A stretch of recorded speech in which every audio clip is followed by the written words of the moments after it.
So I've been working on the foot that I actually have had prepped, getting ready to actually do the second one.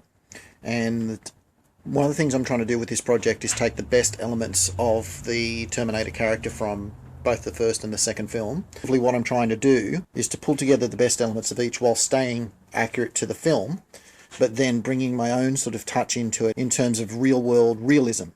So with the foot, the piston setup that they have here would most likely actually be actuators, linear actuators. And with the research I've been doing, there's very, very little available in photos from the underside of the foot.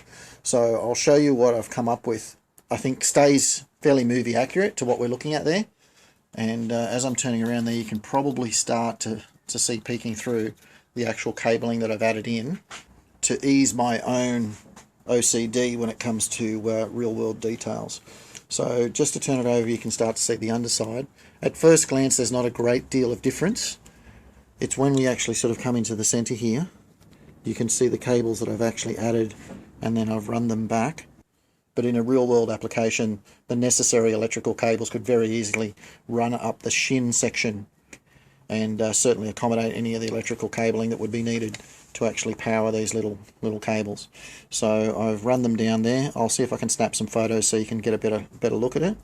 But it does two things. Number one, it hides it away sufficiently that in a snapshot type thing, you can't really see them as being a dominant feature. But I think it just adds just another little real-world element to them. Now that I'm happy with that, I'll start working on the other foot and copy that cabling system that I've created for that there, because I'm fairly happy with the way it looks. So in the last video I spoke about the hoses. I thought I'd speak really briefly about the other types of materials that I actually use in terms of pistons and bits and pieces.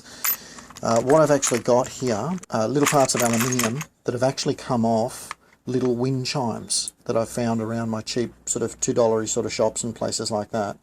The reason why I've got them is because they're a fairly rare sort of size. I've had a very hard time in actually finding this sort of stuff by the meter, and there's two different versions of that. There's a hollow version, which is the one you can see there, and the solid version. And as luck would have it, one fits down the center of the other. They're used to actually make up some of the smaller pistons, like the things in the hands. I've found whilst you can get very good detail out of the resin, it still is inherently brittle, whereas with the aluminium I can hammer them down flat at one end, I can drill holes through them. They're just a lot tougher, and obviously they can be shined up to a nice chrome finish as well. I found, which is a slightly thicker version again, they're off the side of an antenna, and a lot of this sort of stuff has just been sourced from when I go around looking for scrap pieces of aluminium. If I find pieces that are unusual size or unusual shape, then I'll set them aside, but I've always got an eye out for specific sizes and specific gauges that I need that can replace resin parts where possible.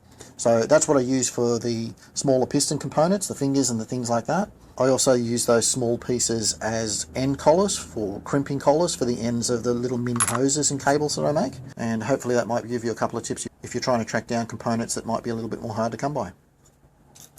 That's the update for this time. Thanks for watching. Talk to you next time.